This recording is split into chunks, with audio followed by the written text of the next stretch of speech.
সমস্ত নামাজকে হাদিসের মধ্যে নফল বলা হয়েছে। তাহলে হুজুর ফরজ নামাজের পূর্বে 4 রাকাত নামাজ পড়ি, এটা নফল পড়ি না সুন্নত পড়ি?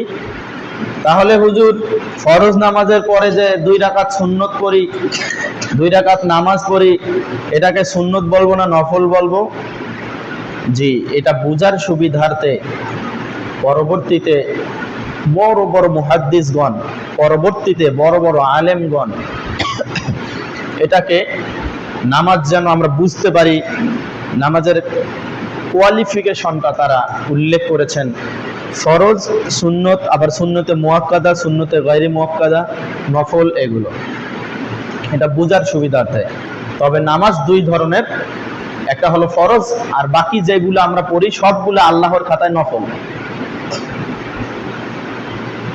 এবার আসেন, ফরজ সালাত তো আদায় করবেন, এটা করবেনই, এই মর্মে অনেক আলোচনা করা হয়। আমরাও অনেক খুব হার্ড আলোচনা করেছি আপনাদের নিকটে। অনেক বড় বড় বিদ্বান যারা বেঁচে আছেন তারাও খুব কঠোর কথা বলেন, ফরজ সালাত আদায় করতে হবে। কিন্তু সুন্নত নামাজ, আমি যে বিষয়টা আপনাদের নিকটে আমি লক্ষ্য করেছি, বা যতটুক বাংলাদেশের যতটুক জায়গা ঘুরেছি, আমি মুসল্লিদের নিকটে যেটা লক্ষ্য করেছি সেটা হলো মুসল্লিয়া, ম্যাক্সিমাম মুসল্লি সুন্নত নামাজে গাফেল। ফরজ নামাজ হওয়ার পরে আপনি চলে যেতে পারেন, এটা রুখসত বা এটা অনুমতি, পারমিশন আপনি পেয়েছেন, কিন্তু আপনি যে চলে যান, বাসায় কি গিয়ে নামাজটা আদায় করেন? সুন্নত নামাজটা আপনার জন্য আবশ্যক নয়, একথা সত্য। দিন রাত 24 ঘন্টায় আপনার জন্য 17 রাকাত নামাজ আবশ্যক, পড়তে হবে, পড়তে বাধ্য, না পড়লে কাফের। দিন রাত 24 ঘন্টায় রাসূল সাল্লাল্লাহু আলাইহি ওয়াসাল্লাম বলেছেন 12 রাকাত সালাত হেফাজত করার জন্য। আল্লাহর নবী সাল্লাল্লাহু আলাইহি ওয়াসাল্লাম বলেন, যে ব্যক্তি ফরজ সালাত আদায় করার পরে এই 12 রাকাত সুন্নত নামাজকে হেফাজত করবে, 12 কেন 10 রাকাত, আচ্ছা একটু গণে দেখি। ফজরের পূর্বে 2 রাকাত, জোহরের পূর্বে 4 রাকাত, পরে 2 রাকাত, কত হইল? 8 রাকাত। মাগরিবের পরে 2 রাকাত, কত হলো? 10। এশার পরে 2 রাকাত, এই হলো 12। আল্লাহর নবী সাল্লাল্লাহু আলাইহি ওয়াসাল্লাম বলেছেন, যে ব্যক্তি ফরজ সালাত আদায় করার পরে এই 12 রাকাত নামাজকে প্রতিদিন এই 12 রাকাত নামাজকে হেফাজত করবে, আল্লাহ সুবহানাহু ওয়া তাআলা ওই ব্যক্তির জন্য জান্নাতের মধ্যে একটা ঘর নির্মাণ করে দিবেন। জান্নাতে ঘর মানে একজন ব্যক্তি আল্লাহকে সন্তুষ্ট করার জন্য সে 12 রাকাত নামাজ, সুন্নত নামাজ আদায় করে, সে আল্লাহকে সন্তুষ্ট করতে পেরেছে, যার কারণে আল্লাহ সুবহানাহু ওয়া তাআলা ওই ব্যক্তির জন্য জান্নাতের মধ্যে একটা ঘর নির্মাণ করে দিচ্ছেন। আবার আরেকটা হাদিস শুনে রাখেন, আল্লাহর নবী সাল্লাল্লাহু আলাইহি ওয়াসাল্লাম বলছেন, যে ব্যক্তি জোহরের পূর্বে, জোহরের ফরজ নামাজের পূর্বে 4 রাকাত সুন্নত আদায় করবে, ফরজ নামাজের পরে আবার 4 রাকাত সুন্নত আদায় করবে। ফরজ নামাজের পরে 4 রাকাত কিভাবে আদায় করবেন? 2 করে 4 রাকাত সালাত আদায় করবেন, এই হইল জোহরের 12 রাকাত সালাত আদায় করবেন। আল্লাহর নবী সাল্লাল্লাহু আলাইহি ওয়াসাল্লাম বলছেন, যে ব্যক্তি জোহরের ফরজ নামাজের আগে 4 রাকাত এবং ফরজ নামাজের পরে 4 রাকাত সালাত আদায় করবে, ওই ব্যক্তিকে আল্লাহ সুবহানাহু ওয়া তাআলা ক্ষমা করে দিবেন। ক্ষমা ওই ব্যক্তির জন্য। কিন্তু দুঃখজনক হলেও সত্য, আমরা ফরজ সালাতেরও হেফাজত করি না তো করি না, যারা ফরজ সালাতের হেফাজত করি তারা আবার সুন্নত গুলা সঠিকভাবে আমরা আদায় করার চেষ্টা করি না। সুন্নত নামাজ যদি আপনি আদায় করেন তাহলে এটা ফরজের সাথে আপনার যোগ হয়ে যাবে। কিয়ামতের মাঠে আপনার নামাজকে তালাশ করা হবে। যেই ব্যক্তির নামাজ দেখো ফরজ কত আছে আর নফল কত আছে, সুন্নত কত আছে, কি নামাজ কত আছে, এটা খোঁজা হবে আপনার নামাজগুলা। কিয়ামতের মাঠে আপনি একজন মানুষকে দেখবেন, ওই ব্যক্তিটার প্রাসাদটা, ওই ব্যক্তিটার মর্যাদা আমি আশরাফের চেয়ে বেশি, আমি আব্দুল্লাহর চেয়ে বেশি, আমি আব্দুর রহমানের চেয়ে বেশি। সেদিন দেখে ঈর্ষা হবে, সেদিন দেখে নিজেকে আফসোস হবে, হায় আফসোস, কেন আমি পৃথিবীতে বেঁচে থাকতে আমি একটু আমলটা বেশি করে আসলাম না। কিন্তু সেদিন আমার এই আফসোস করে কোনো লাভ হবে না। আমি ফরজ সালাত আদায় করার পরে আমাকে সুন্নত গুলো হেফাজত করতে হবে, নফল গুলো হেফাজত করতে হবে। যত নফল নামাজ আছে আমাদেরকে আদায় করার চেষ্টা করতে হবে। সম্মানিত উপস্থিতি, আরো নামাজ আছে। আসরের পূর্বে, আসরের ফরজ নামাজের পূর্বে আমরা কি নামাজ পড়ি? অধিকাংশ মানুষকে আমি লক্ষ্য করেছি, সেটা মাযহাবী ব্যক্তি হোক বা আহলুল হাদিস ব্যক্তি হোক, আপনারা আসরের নামাজ, ফরজ নামাজ শুরু হওয়ার পূর্বে যদি মসজিদে ঢুকে বসে আছেন, আপনাদের মন মগজে এটা আছে যে আসরের আগে কোনো সুন্নত নামাজ নাই। আসরের আগে 4 রাকাত সুন্নত আদায় করতে হবে মর্মে 70টা হাদিস আছে বুখারী, মুসলিম, আবু দাউদ, তিরমিজি, নাসাইর মধ্যে। হাদিস নেন আবু দাউদ, মূল কিতাব আবওয়াবুস সালাত, বাবু সালাতিল আসরে, বাবু ক্বাবলা সালাতিল আসরে আরবাআন।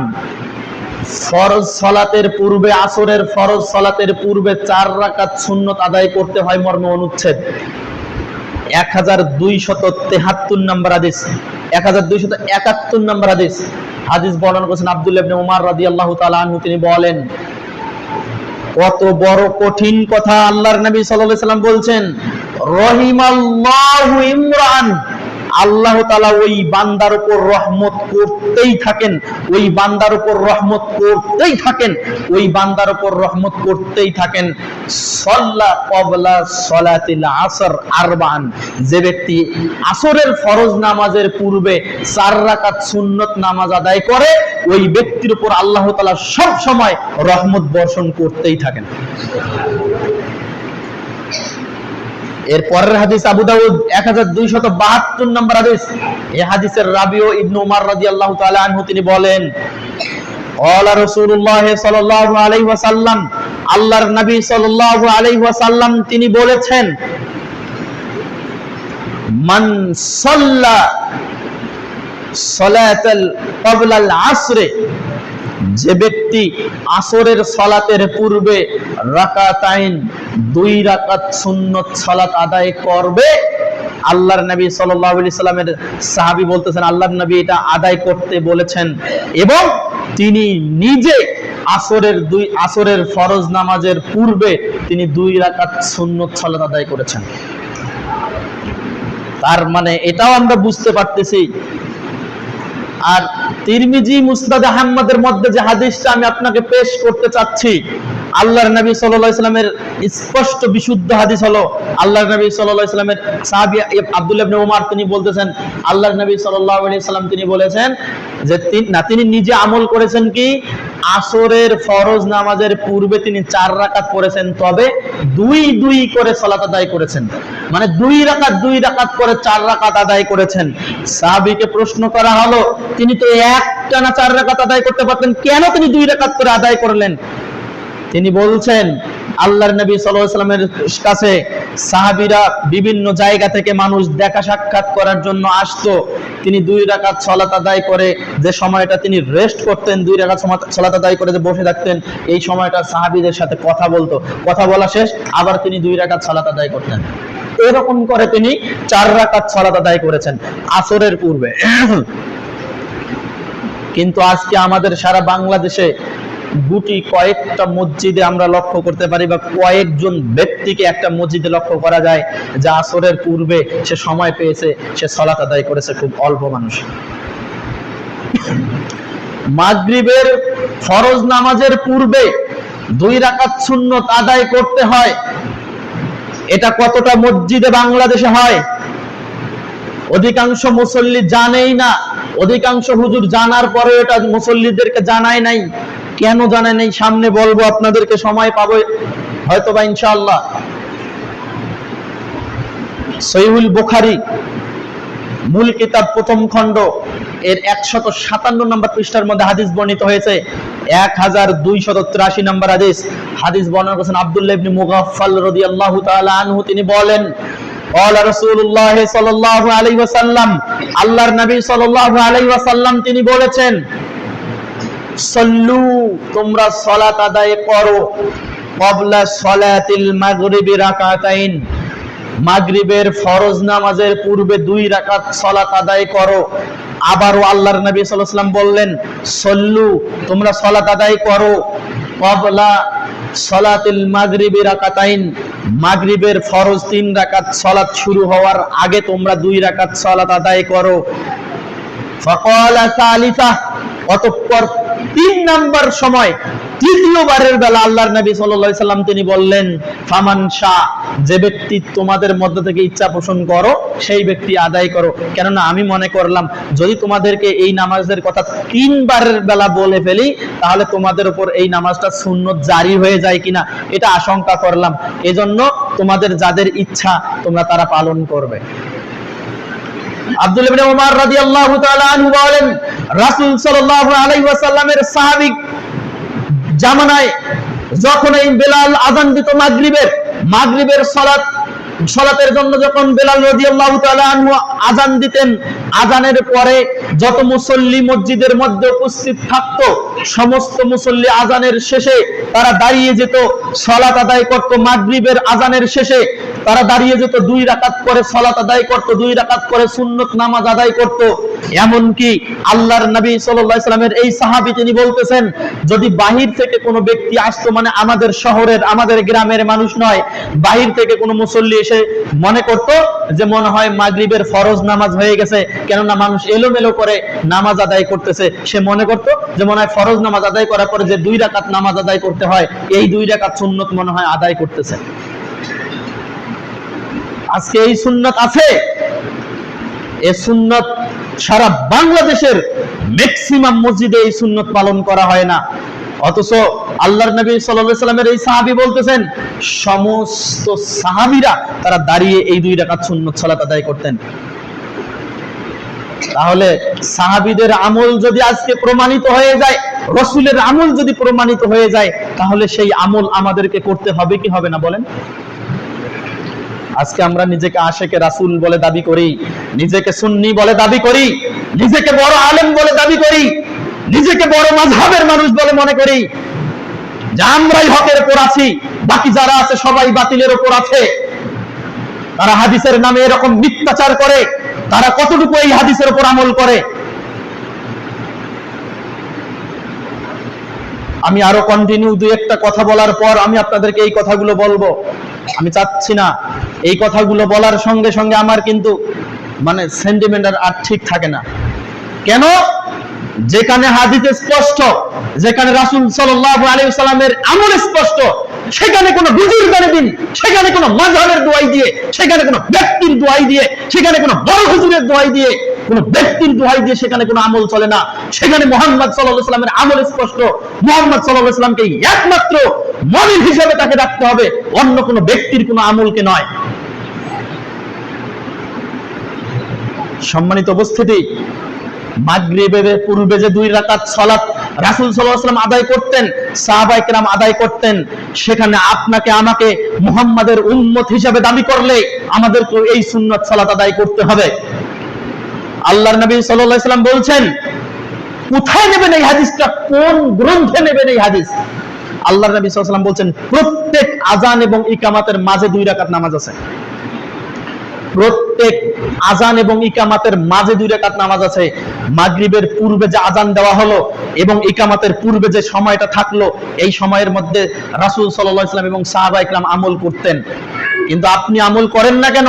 কোন কারণে আপনি আমল করতে পারেন না? আপনার হুজুর কেন বলতে পারে না এই হাদিসগুলা? সম্মানিত উপস্থিতি, আফসোস লাগে যারা নিজেকে পাক্কা মুসলমান দাবি করে, যারা নিজেকে পাক্কা মুসলমান দাবি করার পর এই আহলে হাদিসদেরকে হিন্দু, ইহুদি, খ্রিস্টান বলে, তাদেরকে আপনি জিজ্ঞাসা করেন এই হাদিস কি বুখারীর মধ্যে নাই? এই হাদিস কি মুসলিমের মধ্যে নাই? এই হাদিস কি হাদিসের গ্রন্থে নাই যে মাগরিবের সালাতের পূর্বে, মাগরিবের ফরজ সালাতের পূর্বে 2 রাকাত সুন্নত সালাত আদায় করতে হয়? এই হাদিস কি আপনারা কোনোদিন চোখে দেখেন নাই? এই হাদিস কি কোনোদিন আমাদেরকে বলেন নাই কেন? আপনারা যারা মুসল্লি আছেন তারা আপনাদের এই হুজুরকে জিজ্ঞাসা করেন না কেন? আজকে গিয়ে আপনাদের হুজুরকে জিজ্ঞাসা করবেন কেন আমরা মাগরিবের সালাতের পূর্বে কেন 2 রাকাত সালাত আদায় করতে পারি না? কেন পারি না? কি কারণে পারি না? আল্লাহর নবী সাল্লাল্লাহু আলাইহি ওয়াসাল্লাম আদায় করেছেন। সহিহ বুখারী প্রথম খণ্ড মূল কিতাব 157 নম্বর পৃষ্ঠায় 1293 নম্বর হাদিস, আব্দুল্লাহ ইবনে মুগাফফাল রাদিয়াল্লাহু তাআলা আনহু বলেন, ক্বালা রাসূলুল্লাহ সাল্লাল্লাহু আলাইহি ওয়াসাল্লাম, আল্লাহর নবী সাল্লাল্লাহু আলাইহি ওয়াসাল্লাম তিনি বলেছেন, সল্লু, তোমরা সালাত আদায় করো, ক্বাবলা সালাতিল মাগরিবে, মাগরিবের ফরজ সালাতের পূর্বে রাকাতাইন, 2 রাকাত নামাজ। এই হাদিস তো বুখারীর মধ্যে আছে, এভাবেই আছে। ইবনে ওমর রাদিয়াল্লাহু তাআলা আনহুর হাদিস, তিনি বলছেন আল্লাহর নবী সাল্লাল্লাহু আলাইহি ওয়াসাল্লামের সাহাবীরা, ম্যাক্সিমাম সাহাবীরা, অধিকাংশ সাহাবীরা তারা মাগরিবের সালাতের পূর্বে এমন ভাবে 2 রাকাত সালাত আদায় করতেন ফরজ নামাজের পূর্বে, যেন বাহির থেকে মানুষ এসে মনে করত যে তারা মনে হয় মাগরিবের নামাজ আদায় হয়ে গেছে, এখন সুন্নত নামাজ আদায় করতেছে। এই হাদিসের প্রসঙ্গে আপনার হুজুরকে, আপনার দাদা হুজুরকে, নানা হুজুরকে, আব্বা হুজুরকে জিজ্ঞাসা করিয়েন, মসজিদের ইমাম সাহেবকে জিজ্ঞাসা করিয়েন কেন এই হাদিস বলা হলো না?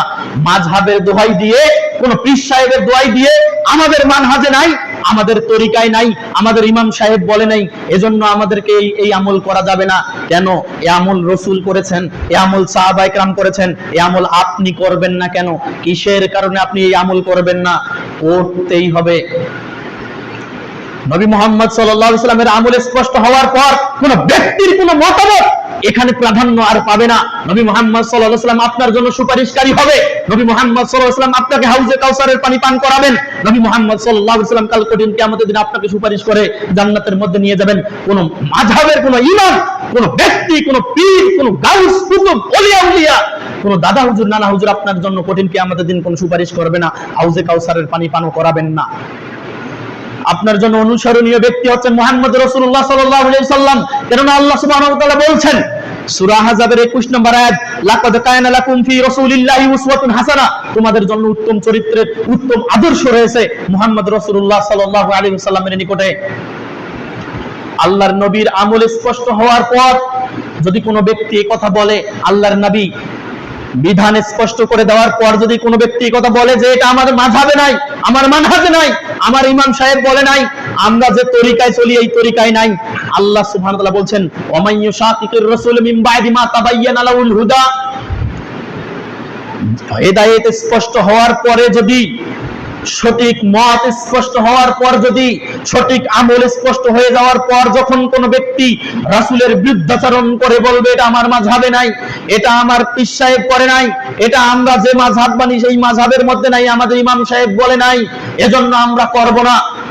আল্লাহ সুবহানাহু ওয়া তাআলা বলছেন ওয়ামাইয়ু শাকিকির রাসূল মিন বা'দি মা তাবায়্যানা লাহুল হুদা, হেদায়েত স্পষ্ট হওয়ার পর যে রাসূলের বিরুদ্ধাচরণ করবে, রাসূলের আমলকে মেনে নিবে না, আল্লাহ সুবহানাহু ওয়া তাআলা বলছেন নুওয়াল্লিহি মা তাওয়াল্লা, ওই ব্যক্তি আল্লাহ সুবহানাহু ওয়া তাআলা, আল্লাহর রাসূলের অনুসরণ না করে সে যেভাবে অনুসরণ করতে চায়, সে যেভাবে আমল করতে চায়, আল্লাহ তাআলা তাকে সেই রকম আমলের অবকাশ দেবেন। অথচ আল্লাহ সুবহানাহু ওয়া তাআলা বলছেন নুসলিহি জাহান্নামা, আল্লাহ সুবহানাহু ওয়া তাআলা ওই ব্যক্তিকে এই রকম রাসূলের অবাধ্যচরণ করার কারণে জাহান্নামের মধ্যে নিক্ষেপ করবেন। আর আল্লাহ সুবহানাহু ওয়া তাআলা বলছেন ওয়াসাআত মাসীরা, আর এই জাহান্নাম কতই না নিকৃষ্ট একটা জায়গা। এজন্য আমল স্পষ্ট হওয়ার পর, হেদায়েত স্পষ্ট হওয়ার পর আমাদেরকে রাসূল সাল্লাল্লাহু আলাইহি সাল্লামের আমলটা গ্রহণ করতে হবে। কোন ব্যক্তির, কোন ইমাম, আমি ইমাম সাহেব, আমি এই মরণে মসজিদে ইমাম সাহেব যা বলবো তা গ্রহণযোগ্য নয়। যদি কিনা আমি রসুলের কথা বলি তাহলে সেটা গ্রহণযোগ্য। যদি আমি কোটেশন দিয়ে রেফারেন্স দিয়ে আপনাকে বলি এটা আমল আল্লাহর নবী করেছেন, সাহাবায়ে কেরাম করেছেন, অতএব আপনাকে করতে হবে। আর যদি বলি আমি আমার হুজুর দাদা হুজুরের কাছে শুনেছি, পীর সাহেব বুজুর্গানে দিন আমার অমুক খলিফা অমুক হুজুরের খলিফা এই কথা বলেছে, এই আমল করেছে, এই আমল ডাস্টবিনে নিক্ষেপ করতে হবে।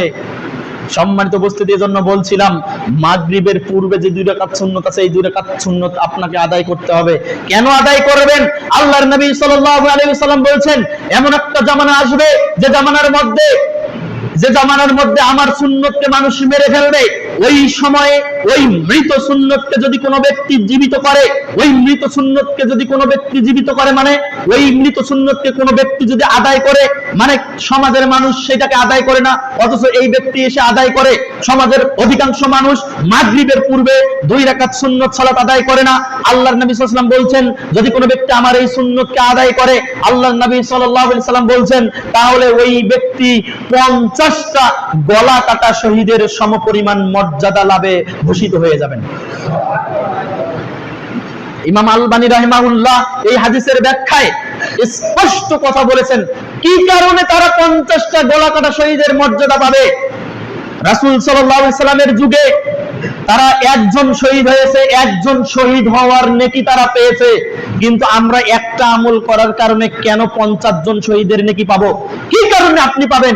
আলবানী রাহিমাহুল্লাহ তিনি বলছেন যে যেহেতু তারা আল্লাহর নবীকে দেখে দেখে আমল করেছে, আল্লাহর নবীকে দেখেছে, ফেরেশতা জিবরাইল এসেছে তাকে দেখেছে, ওহী নাজিল হয়েছে তাকে দেখেছে, ওহী এইভাবে নাজিল হইল, কোরআন এইভাবে নাজিল হইল।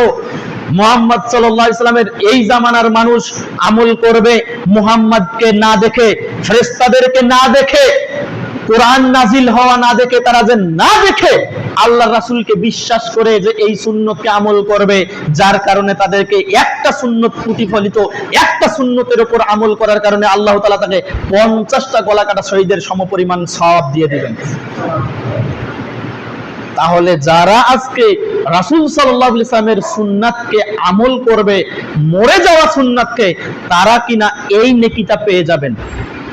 এই কথাগুলো তো আমরা কোরআন এবং হাদিস থেকে বলি, আপনাদের পছন্দ হয় না, আপনাদের পছন্দ হয় এমন একজন ব্যক্তি, আপনাদের পছন্দ হয় এমন কিছু ব্যক্তি যারা সুর দিয়ে কথা বলে, বুজুর্গানে দিনের কথা বলে, যারা মাযহাবের কথা বলে, যারা তরিকার কথা বলে, যারা গাউস কুতুব ওলিয়া আউলিয়ার কথা বলে, যারা ওই মনসুর হাল্লাজের কথা বলে, যারা ওই ইবনুল আরাবির মতো ভ্রান্ত ব্যক্তির কথা বলে, যারা শাহজালাল শামাদ্দুমের কথা বলে, যারা আব্দুল কাদের জিলানীর নামে মিথ্যা অপবাদ দেয়, যারা সাহাবীদের নামে মিথ্যা অপবাদ দেয়, যারা রাসূলের নামে মিথ্যা অপবাদ দিয়ে মাযহাবকে টিকানোর জন্য, নিজের মতকে টিকানোর জন্য যারা মিথ্যা কথা বলে, সুর দিয়ে আপনাদের নিকটে একদম মন জয় করে ফেলে, তারা কিনা আপনাদের নিকটে বড় বড় দায়ী হয়ে গেল, তারা কিনা আপনাদের নিকটে বড় বড় আলেম হয়ে গেল, তারা কিনা আপনাদের নিকটে বড় বড় আইডল হয়ে গেল। পশ্চিম কালেও নয়, যারা আপনাদের নিকটে এসে এরকম কথা বলছে, আহলুল হাদিসদেরকে নিয়ে যেরকম কূটনীতিপূর্ণ কথা বলেছে, তাদেরকে আমরা বারবার বলেছি আপনারা আপনাদের কিতাব নিয়ে আমাদের সামনে বসেন। আমাদের সামনে কেন? আমি ওপেন চ্যালেঞ্জ করলাম, যারা কিনা আহলে হাদিসের নামে এরকম কথা বলছে, যারা প্রোপাগান্ডা চালাচ্ছে, আমি মরনিয়া মসজিদের ইমাম সাহেব হয়ে উচ্চ কণ্ঠে বলতেছি, তোমাদের যদি সাহস থেকে থাকে কিতাব নিয়ে আসো। যে কোনো সময় রাত 3টার সময় যদি তুমি আশরাফকে ডাকো, রাত 3টার সময় কবরস্থানে যদি ডাকো বাহাসের জন্য, আমি আশরাফ বললাম তোমার কিতাব দিয়ে তোমাকে এই ভুল প্রমাণ করে দিব। এরকম ক্ষমতা আমাকে আল্লাহ সুবহানাহু ওয়া তাআলা দিয়েছেন। তুমি আসো, তোমার হুজুরকে তুমি ডাকো, দেখি কত বড় ক্ষমতা আছে, তার কিতাব দিয়ে তাকে আমি ভুল প্রমাণিত না করতে পারলে কোনোদিন এই মসজিদে খুতবা দিব না। আমি এই মিম্বারে এই কথা বলতেছি, কোনোদিন খুতবা দিব না। যারা মুসলমানকে গালি দেয় তারা হলো ফাসিক। সহিহ বুখারী এর 49 নম্বর হাদিস কিতাবুল ঈমানের মধ্যে আছে। 48 নম্বর হাদিস আল্লাহর নবী সাল্লাল্লাহু আলাইহি ওয়াসাল্লাম বলেন সিবাবুল মুসলিমি ফুসুকুন, মুসলমানদেরকে গালি দেওয়া হচ্ছে ফাসিকি। যে কিনা একজন মুসলমানকে হিন্দু বলে, যে কিনা একজন মুসলমানকে খ্রিস্টান বলে, যে কিনা একজন মুসলমানকে কাফের বলে, আল্লাহর নবী সাল্লাল্লাহু আলাইহি ওয়াসাল্লাম বলছেন যে ব্যক্তি কোন মুসলমানকে কাফের বলবে অথচ ওই মুসলমান কাফের নয়, যে ব্যক্তি কাফের বলল এই ব্যক্তি কাফের না হওয়া পর্যন্ত সে মৃত্যুবরণ করবে না। আমাকে কাফের বললে, আমাকে ইহুদি বললে, আমাকে হিন্দু বললে, আমাকে খ্রিস্টান বললে, যদি আমি হিন্দু খ্রিস্টান ইহুদি না হই, তাহলে যে আমাকে হিন্দু খ্রিস্টান বলবে, যে আমাকে ইহুদি বলবে, সে ইহুদি হিন্দু খ্রিস্টান না হওয়া পর্যন্ত সে মরবে না। সম্মানিত উপস্থিতি, এই জন্য বলছিলাম আপনাদের নিকটে যে সমস্ত কথা বলছে, যে সমস্ত প্রোপাগান্ডা ছড়াচ্ছে, আমি স্পষ্ট ভাবে একটা কথা বলতে চাই। 732 খ্রিস্টাব্দ 732 হিজরিতে একজন ব্যক্তি জন্মগ্রহণ করেছেন, যে ব্যক্তিটার নাম হলো আব্দুর রহমান ইবনু খলদুন, যাকে ইতিহাসে ভারতীয় উপমহাদেশে সহ সারা পৃথিবীতে ইবনু খলদুন নামে যাকে চিনে, তিনি হচ্ছেন বিশাল বড় একজন ঐতিহাসিক। তিনি বলতেছেন, ওই আল্লাহর নবী মৃত্যুবরণ করার পর, সাহাবায়ে কেরাম মৃত্যুবরণ করার পর, তাবিঈগণ মৃত্যুবরণ করার পর, এই উম্মতের মধ্যে দুই ধরনের ব্যক্তি দুই ধরনের হয়ে গেল, দুই রকম ব্যক্তি এই উম্মতের মধ্যে হয়ে গেল। এক ধরনের ব্যক্তি হলো আহলুর রায় ওয়াল কিয়াস, এক ধরনের ব্যক্তি হলো যারা সব সময় নিজেদের মতামতকে প্রাধান্য দেয় এবং কিয়াস করে কথা বলে। আরেক শ্রেণীর ওই শ্রেণীর ব্যক্তিদের অবস্থান হলো ইরাক। ইরাক ছিলেন আপনারা, ওয়াহুম ফি আহলিল ইরাক, তারা হলো ইরাকের অধিবাসী। আরেক শ্রেণীর ব্যক্তি সম্পর্কে ইবনু খলদুন তিনি বলতেছেন, আরেক শ্রেণীর ব্যক্তি যারা সব সময় হাদিসকে চর্চা করে, হাদিসের উপর আমল করে এবং হাদিস মুখস্থ করে, হাদিস পড়ে, হাদিস পড়ায়, সব সময় তারা হাদিসের উপর চর্চা করে। হুম আহলিল মানে হেজাজ, তারা হলো হেজাজের অধিবাসী। হেজাজ কি? সৌদি আরব, কাতার, কুয়েত, বাহরাইন, মিশর সহ এই যে মধ্যপ্রাচ্যের মধ্যে যে দেশগুলো আছে, এরা হলো হেজাজের অধিবাসী। আল্লাহর ওই ব্যক্তিটা বলছেন, ইবনু খলদুন রাহিমাহুল্লাহ তিনি বলছেন যে ওয়াকানাল ইরাক ওয়াকানা আহলুর রায় ওয়াল কিয়াস।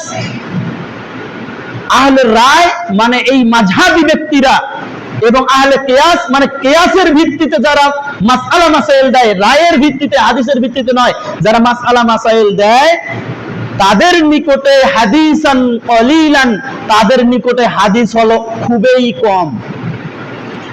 যার কারণে ইমাম আবু হানিফা রাহিমাহুল্লাহ 80 হিজরিতে জন্ম, 150 হিজরিতে মৃত্যু, তিনি বলেছিলেন, আমি যদি কোনো ফতোয়া দেই আর এই ফতোয়া যদি কোরআন এবং হাদিসের সাথে না মিলে, এই ফতোয়াকে তোমরা ডাস্টবিনে নিক্ষেপ করবে। ইমাম আবু হানিফা রাহিমাহুল্লাহ তার ছাত্রদেরকে সব সময় নিষেধ করতেন, তোমরা আমার কথাকে তোমরা তোমাদের খাতার মধ্যে লিপিবদ্ধ করিও না, কেননা তোমরা আমার নিকটে হাদিস চর্চা করো, তোমরা আমার নিকটে ইলম নাও, নেওয়ার পরে আমি সকালে যে ফতোয়াটা দেই, এই ফতোয়াটা বিকালে চেঞ্জ করে ফেলি, বিকালে যে ফতোয়া দেই ওই ফতোয়াটা পরের দিন সকালে চেঞ্জ করি, যার কারণে তুমি আমার কাছ থেকে লিখে নিয়ে চলে যাবা, তুমি বিকালে আসতে পারলা না, তুমি পরের দিন সকালে আসলা, আমি যে এই ফতোয়া থেকে সিদ্ধান্ত ঘুরে নিলাম, তুমি এখন মনে করবা যে ইমাম আবু হানিফা এই ফতোয়া দিয়েছে, এবং তুমি আমার নামে এই কথাগুলো চালিয়ে দিবে। এজন্য তোমরা আমার কোনো কথা লিখে রাখবে না, না লিখে রাখে তোমরা আমার কথা মুখস্থ রাখবে, আমি যা বলি তাই। যার কারণে ইমাম আবু হানিফার কোনো লিখিত কোনো গ্রন্থ পৃথিবীতে নাই। বলা হয় ইমাম আবু হানিফা রাহিমাহুল্লাহ ফিকুল আকবার ইমাম আবু হানিফা রাহিমাহুল্লাহ লেখেন নাই। ফিকুল আকবার হলো তার একটা চিঠি, তিনি রোম সম্রাটের নিকটে এই চিঠিটা লিখেছেন। তিনি তার আকীদা প্রসঙ্গে তিনি চিঠি লিখে বলেছেন যে আপনারা যে আকীদা পোষণ করেন, আমি ইমাম আবু হানিফা এই আকীদা পোষণ করি না। আপনারা আকীদা পোষণ করেন আল্লাহ সবখানে আছে, আমি ইমাম আবু হানিফা এই আকীদা পোষণ করি না, আমি আকীদা পোষণ করি আল্লাহ আসমানের উপরে আছেন। আপনারা যারা আকীদা পোষণ করেন নবী হলো নূরের তৈরি, আমি ইমাম আবু হানিফা এই আকীদা আমি পোষণ করি না, আমি আকীদা পোষণ করি আল্লাহ সুবহানাহু ওয়া তাআলা নিজে বলেছেন, কুল, হে নবী আপনি বলেন, আনা বাশারুম মিসলুকুম, আমি তোমাদের মতো মানুষ, আর মানুষ হিসাবে আল্লাহর নবী সাল্লাল্লাহু আলাইহি ওয়াসাল্লামকে মাটি দিয়ে তৈরি করা হয়েছে, আমি এই বিশ্বাসী, এই আকীদায় বিশ্বাসী। এই রকম একটা চিঠিকে তারা কিতাব আকারে করেছেন। তারা ইমাম আবু হানিফার নামে মাযহাব চালায়, আমি স্পষ্ট ভাবে বলছি, ইমাম আবু হানিফার নামে মাযহাব চালায়। ইমাম আবু হানিফার ম্যাক্সিমাম ফতোয়াকে তারা কবর দিয়েছে। ইমাম আবু হানিফার আকীদা নেই তাদের নিকটে। তারা নিজেরা বলে আমরা মাতুরিদি, আমরা আশআরি, আমরা দেওবন্দি, আমরা ব্রেলভি, কিন্তু তারা হানাফি নয়। যদি তুমি হানাফি হয়ে থাকো, ইমাম আবু হানিফার ফিকুল আকবার পড়ো, তোমার আকীদা সংশোধন হয়ে যাবে। তুমি হানাফি, তুমি নিজেকে দাবি করো, কিন্তু তুমি বলো যে আল্লাহ সবখানে আছে, অথচ ইমাম আবু হানিফার আকীদা হলো আল্লাহ সবখানে নেই, আল্লাহ আসমানে আছে। এজন্য বলছি, তোমার কিতাব থেকে তোমাকে এই মিথ্যা প্রতিপন্ন করার ক্ষমতা আল্লাহ তাআলা দিয়েছে। বেশি কথা বলছি না, আমি বক্তব্যটা শুনিনি এখনো, বক্তব্যটা শুনবো, তারপর আপনাদের নিকটে আমি সঠিক কথাগুলো উপস্থাপন করবো ইনশাআল্লাহ। আল্লাহ সুবহানাহু ওয়া তাআলা আমাদেরকে সবাইকে সুন্নাহর উপর অবিচল থাকা তৌফিক দান করুন, আল্লাহুম্মা আমিন। কোন হুজুরের কথা শোনার কোনো প্রয়োজন নেই। আপনি হুজুরের নিকটে কথা শুনবেন, বড় হুজুরের নিকটে কথা শুনবেন, সেটা আগে কোরআন হাদিসের সাথে মেলাবেন। আমি আশরাফ আপনার নিকটে কি বলি, যদি আপনার কোন রকম সন্দেহ থাকে, আরো 10 জন হুজুরকে জিজ্ঞাসা করে বলবেন আমার ইমাম সাহেব এই কথা বলেছে, দেখেন তো হাদিসে আছে কিনা, হাদিসে পাওয়া গেলে দেখেন তো হাদিসটা সহিহ কিনা, এইটা আগে বিচার করবেন, তারপর আমল করবেন। আপনি আমারও অন্ধ অনুসরণ করতে পারেন না, অন্ধ অনুসরণ আপনি আমারও করবেন না। আমি যা বলি তা মিথ্যাও বলতে পারি, কিন্তু এ কথা স্পষ্ট করে বলতে চাচ্ছি, 7 বছর থেকে আমি আপনাদের নিকটে এখানে ইমামতি করি, 7 বছরে এই মিম্বারে দাঁড়িয়ে আল্লাহকে সাক্ষী রেখে বলতেছি, একদিনও কোনো একটা নিজের কথা আমি আপনাদের নিকটে বলি নাই। কোনোদিন মিথ্যা কথা তো দূরের কথা, নিজের কথা কখনো একটা কথা বলিনি, নিজের পক্ষ থেকে কোনো আমলের কথাও বলিনি। আমি আপনাদের নিকটে যা বলেছি সব রেফারেন্স দিয়ে কোরআন এবং হাদিসের কথাই বলেছি। আল্লাহ তুমি সাক্ষী থাকো। এজন্য বলছি, কোন অন্ধ অনুসরণ নয়, কোরআন এবং হাদিসের অনুসরণ করেন। কোরআন এবং হাদিসে যে সমস্ত আমল আছে সেই সমস্ত আমল আপনি পালন করেন। আপনি কোন মাযহাবের, আপনি কোন মানহাজের, আপনি কোন মতাদর্শের, এটা দেখার বিষয় নয়। সবার আগে হলো কোরআন এবং হাদিস। সবার ঊর্ধ্বে মুহাম্মদ সাল্লাল্লাহু আলাইহি ওয়াসাল্লামের অনুসরণ, তার অনুসরণ আপনি করবেন। আপনি কোথা থেকে উঠে আসছেন এটা দেখার বিষয় নয়, আপনি কোথা থেকে কোন ব্যাকগ্রাউন্ড থেকে আসছেন এটা দেখার বিষয় নয়। দেখার বিষয় হলো আপনি একজন মুসলমান, আপনি একজন উম্মতে মুহাম্মাদি। মুহাম্মাদের উম্মত দাবি করলে মুহাম্মাদের এই অনুসরণ করে পৃথিবী থেকে বিদায় নিতে হবে, অন্য কোনো ব্যক্তির অনুসরণ করে নয়, অন্য কোনো থিওরির, কোনো ইজমের, কোনো মাযহাবের অনুসরণ করে নয়, একমাত্র আল্লাহর নবীর অনুসরণ করে আপনাকে পৃথিবী থেকে বিদায় নিতে হবে। আল্লাহ তুমি আমাদের সকলকে মুহাম্মদ সাল্লাল্লাহু আলাইহি ওয়াসাল্লামের একচ্ছত্র অনুসরণ করে পৃথিবী থেকে বিদায় নেওয়ার তৌফিক দান করো, আল্লাহুম্মা আমিন।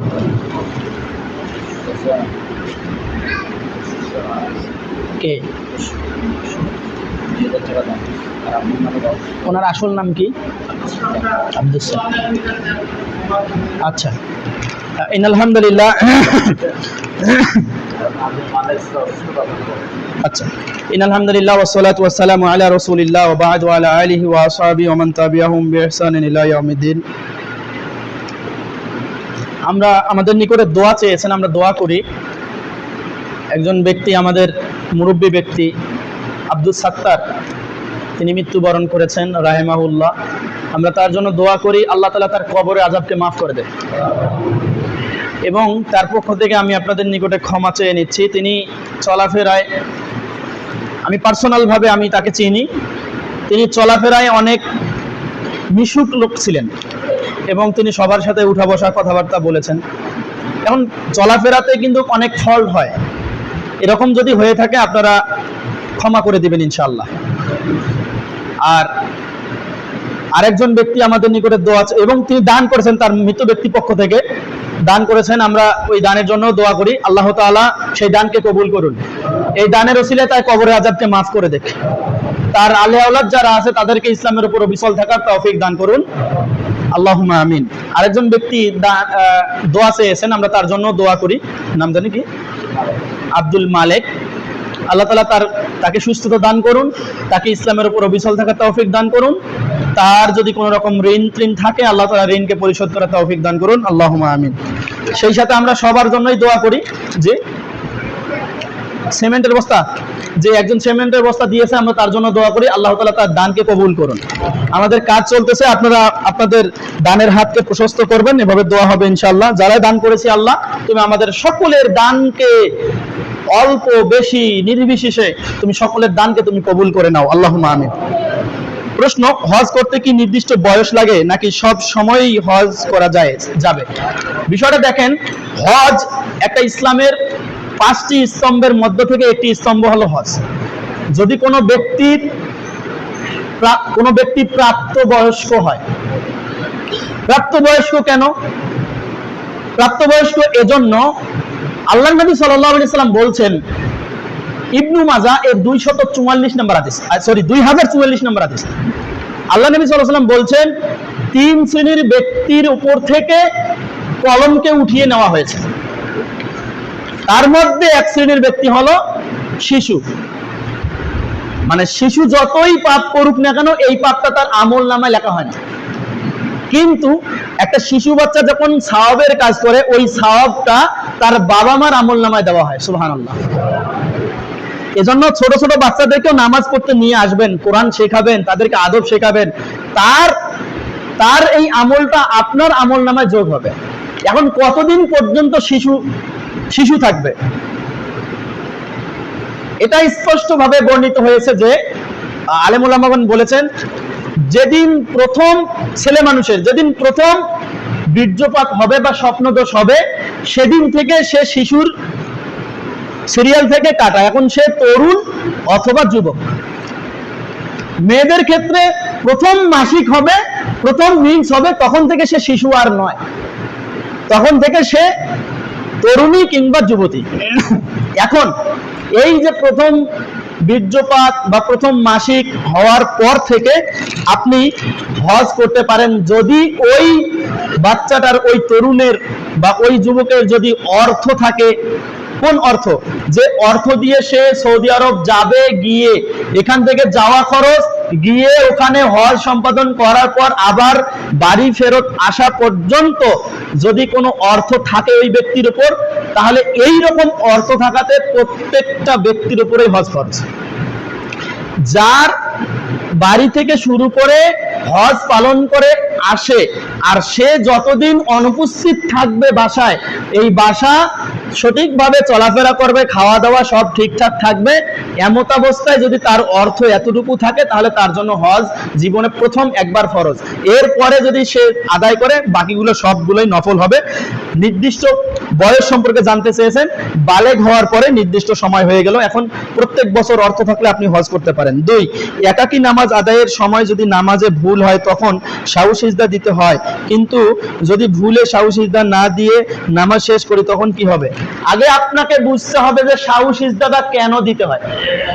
নামাজের মধ্যে যদি ওয়াজিব কোনো কিছু ছুটে যায়, তাহলে আপনাকে সাহু সিজদা দিতে হবে। নামাজের মধ্যে যদি রুকুন কিংবা ফরজ ছুটে যায়, সাহু সিজদা দিয়ে কোনো লাভ নাই, নামাজ কেটে যাবে, নামাজ আবার শুরু করতে হবে। নামাজের মধ্যে ওয়াজিব কি?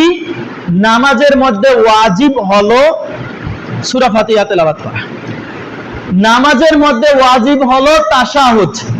নামাজের মধ্যে ওয়াজিব হলো তাশাহুদ। বুঝেন নাই? তাশাহুদ বুঝেন না? আত্তাহিয়াতু বসা, এই দোয়া পড়া। নামাজের মধ্যে ওয়াজিব হলো 2 সিজদার মাঝে বসা এবং দোয়া পড়া, এগুলো হলো ওয়াজিব। যদি নামাজের মধ্যে এগুলো ছুটে যায়, তাহলে ওগুলো আর আদায় না করে নামাজের শেষে আপনি সাহু সিজদা দিয়ে আপনি সালাম ফেরাবেন, আপনার নামাজ বিশুদ্ধ।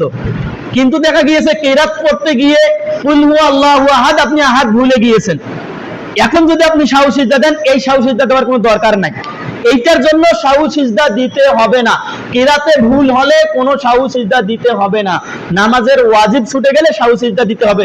সাহু সিজদা দিলে নামাজ শুদ্ধ হয়ে যাবে। আর নামাজের রুকন যদি ছুটে যায়, নামাজ বাতিল হয়ে যাবে। নামাজের রুকন কি? আপনি তাকবীরে তাহরিমা, তাকবীরে উলা, আল্লাহু আকবার, এটাই দেন নাই, এটাই ভুলে গেছেন। নামাজ আবার শুরু করে আবার আল্লাহু আকবার বলতে হবে। আপনি দাঁড়িয়ে নামাজ আদায় করতে পারবেন, ক্ষমতা আছে, কিন্তু আপনি বসে নামাজ আদায় করতেছেন। আপনার ফরজ বা রুকন ছুটে গেছে, আবার নামাজ শুরু করতে হবে, দাঁড়িয়ে করতে হবে। এটা কি জানেন? আবার সিজদা রুকন, সিজদা ফরজ, আপনি 2টা সিজদা করতে হয় এক রাকাত নামাজে, একটা ছুটে গেছে, একটা নিয়ে উঠে গেছেন। এখন আপনার মনে হয়েছে, এই আমি তো এই রাকাতে একটা সিজদা দিয়েছি, এখন আপনার সাহু সিজদা দিলে হবে না, এখন নামাজ বাতিল, আবার শুরু করতে হবে প্রথম থেকে আল্লাহু আকবার বলে। রুকু দিতে হয়, রুকু না দিয়ে আপনি সিজদায় গেছেন, আবার শুরু করতে হবে প্রথম থেকে নামাজ। কথা কি বুঝলেন? সালাম দিতে হয়, আসসালামু আলাইকুম, আসসালামু আলাইকুম, তো সালাম না দিয়ে আপনি উঠে চলে গেছেন, মানে গভীরভাবে গভীরভাবে টেনশনে ছিলেন কিংবা অনেক সমস্যা থাকার কারণে আপনি নামাজ থেকে চলে গেছেন সালাম শেষ না করে, আবারও নামাজটা পড়তে হবে। এটা হলো নামাজের রুকন বা নামাজের ফরজ। নামাজের ফরজ ছুটে গেলে নামাজ আবার পড়তে হবে, নামাজের ওয়াজিব ছুটে গেলে সাহু সিজদা দিতে হবে। আর যেগুলো এমনি নামাজের সুন্নত মুস্তাহাব ব্যাপার, এগুলো সুন্নত মুস্তাহাবের জন্য সাহু সিজদা দিতে হবে না। রাসূল সাল্লাল্লাহু আলাইহি ওয়াসাল্লাম সাহু সিজদা দেন নাই, সাহাবায়ে কেরাম সাহু সিজদা দেন নাই। 3, আর যদি একাকী নামাজের ক্ষেত্রে একাকী নামাজ পড়েন আর জামাতে নামাজ পড়েন, বিধান একই। এক্ষেত্রে ইমামের যদি ভুল হয় মুসল্লিগণ ধরিয়ে দিবেন, সুবহানাল্লাহ বলবেন। আর মহিলা মুসল্লি যদি পিছনে থাকে, পুরুষ মুসল্লি যদি বুঝতে না পারে, মহিলা মুসল্লি যদি বুঝতে পারে যে ইমামের ভুল হয়েছে, তাহলে মহিলা মুসল্লি এরকম করে উরুর মধ্যে থাপড় মারবে, তাসফিক বলা হয়। আর রিজালুল তাসবিহ, পুরুষের জন্য হলো তাসবিহ মানে সুবহানাল্লাহ বলা, আর নিসাউল তাসফিক, আর মহিলার জন্য উরুতে থাপড় মারা। উরুতে থাপড় মারার সঙ্গে সঙ্গে ইমামের কানে আসবে, তখন তিনি মনে করবেন যে কোনো একটা ভুল হয়েছে। আশা করি বুঝাতে পেরেছি। আর যদি একবার সালাম ফেরার পর মনে পড়ে তাহলে কি করতে হবে? একবার সালাম ফেরার পর মনে হলে সালাম শেষ করে আবারও আপনি সাহু সিজদা দিবেন। এ মর্মে একটা হাদিস আছে, জটিল হাদিস, বলে শেষ করছি। জটিল হাদিসটা কি? আল্লাহর নবী সাল্লাল্লাহু আলাইহি ওয়াসাল্লাম 3 রাকাত নামাজ পড়ছেন। আসরের নামাজ কয় রাকাত পড়ছেন? অথচ আসরের নামাজ কয়? 4। 3 রাকাত পড়ে আল্লাহর নবীর আর মনে নাই যে তিনি 3 রাকাত পড়ছেন। আবু বকর, ওমর, ওসমান, আলী রাদিয়াল্লাহু তাআলা আনহুম আজমাইন সবাই বসে আছেন। সবাই চিন্তা করতেছেন কি হইল, আজকে নামাজ কি 1 রাকাত কমে গেল নাকি? মানে হয়তো এমনও হতে পারে যে আল্লাহর নবীর নিকটে ওহী আসছে যে 4 রাকাত নামাজের জায়গায় আপনি 3 রাকাত আদায় করেন, এমনও হতে পারে। তো এমন হতে পারে যে আল্লাহর নবী ভুলে 3 রাকাত পড়ে ফেলছেন। তো এমন একটা অবস্থায় হয়ে গেছে, এই বড় বড় সাহাবীরা কিছুই বলতেছেন না, যদি আল্লাহর নবী ধমক দেয়। একজন ব্যক্তির নাম ছিল যুল ইয়াদাইন, লম্বা হাত। আমাদের যেমন স্বাভাবিক মানুষ যেমন হাত, তেমন ওই ব্যক্তির হাত মানুষের চেয়ে লম্বা, হাঁটু পার হয়ে যাইতো। ওই ব্যক্তির নাম হলো যুল ইয়াদাইন, হাতওয়ালা ব্যক্তি। তো ওই ব্যক্তিটা ওইখানে না বলে উঠে যাইতে যাইতে, কিছু মানুষের স্বভাব আছে না, এইখানে ইমাম সাহেবের কোনো কিছু হয়েছে, এখানে না বলে উঠে যাইতে যাইতে বলতেছে ওহ কি হয়ে গেল না হয়ে গেল, এগুলো কথা বলে না। রাসূলের সাহাবী যুল ইয়াদাইন তিনি বলতেছে আকুসিরাতিস সালাত আন নাসিতা, আল্লাহর নবী নামাজকে কম করে ফেললো নাকি ভুলে গেল? মানে এই কথাটা বলতেছে, আল্লাহর নবী নামাজকে কম করলো নাকি আল্লাহর নবী ভুলে গেল? এই কথাটা বললেন। তো এই কথাটা কানে আসলো আল্লাহর নবী। আবু বকর, ওমর, উসমান, আলী, আমি কি নামাজ কম করে ফেলছি? তখন তারা বিনয়ের সাথে বলতেছে, আল্লাহর নবী জি মনে হয় আপনি তাই। সরাসরি বলতেছে না, এত আনুগত্য, সরাসরি বলতেছে না যে মনে হয় আল্লাহর নবী তাই, আমরা 3 রাকাতেই আদায় করছি। এরপরে বলছে দাঁড়াও দাঁড়াও দাঁড়াও দাঁড়াও দাঁড়াও দাঁড়াও, যারা চলে গিয়েছে তাদেরকে ডাকো ডাকো ডাকো। আবার সবাইকে ডাকা হলো, সবাই এসে আবার 1 রাকাত নামাজ আদায় করলেন। আবার 1 রাকাত নামাজ আদায় করে সাহু সিজদা দিলেন। 1 রাকাত সালাত আদায় করার পর আবার সাহু সিজদা দিলেন। কয় রাকাত হইল এখন? 4। তার মানে সালাম যদি আপনি ফেরিয়েও দেন, আর যদি মনে করেন আপনি 3% কিংবা আপনি সাহু সিজদা দেন নাই, হ্যাঁ সাহু সিজদার ক্ষেত্রে আরেকটা মাসআলা হলো, যদি সাহু সিজদা না দিয়েই, মানে নামাজের ওয়াজিব ছুটে গেছে, সাহু সিজদা না দিয়েই আপনি সালাম শেষ করেন, এখানে 2টা মত। আপনি সালাম শেষ করার পর আবার সাহু সিজদা দিতে পারেন, কিংবা না দিলেও চলবে, যেহেতু আপনি সালাম শেষ করেছেন। 2টা মত, একটা মত আপনি দিতে পারেন আর একটা মত না দিতে পারেন, তবে দেওয়াটা জরুরি, যেহেতু নামাজের ত্রুটি হয়েছে। এজন্য নামাজে যদি 3 রাকাতও কোনোদিন ইমাম সাহেব পড়ায়, তাহলে আপনি রাগ করতে পারবেন না। 3 রাকাত ও 4 রাকাতের জায়গায় 3 রাকাত পড়ালে আপনি রাগ করতে পারবেন না।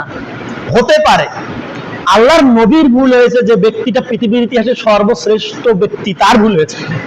তো আমাদের তো ভুল হওয়া স্বাভাবিক ব্যাপার। তো এরকম যদি অবস্থা হয়, তাহলে ইমাম সাহেবকে জানাই দিতে হবে, সঙ্গে সঙ্গে তিনি সংশোধন করে দিবেন। আল্লাহ সুবহানাহু ওয়া তাআলা আমাদেরকে সঠিকগুলা বুঝার তৌফিক দান করুন, আল্লাহুম্মা আমিন। সঠিকভাবে ইসলামের উপর অবিচল থাকা তৌফিক দান করুন, আল্লাহুম্মা আমিন। আল্লাহ, আমরা যারা ঋণগ্রস্ত, তুমি আমাদের ঋণগুলোকে পরিশোধ করে তৌফিক দান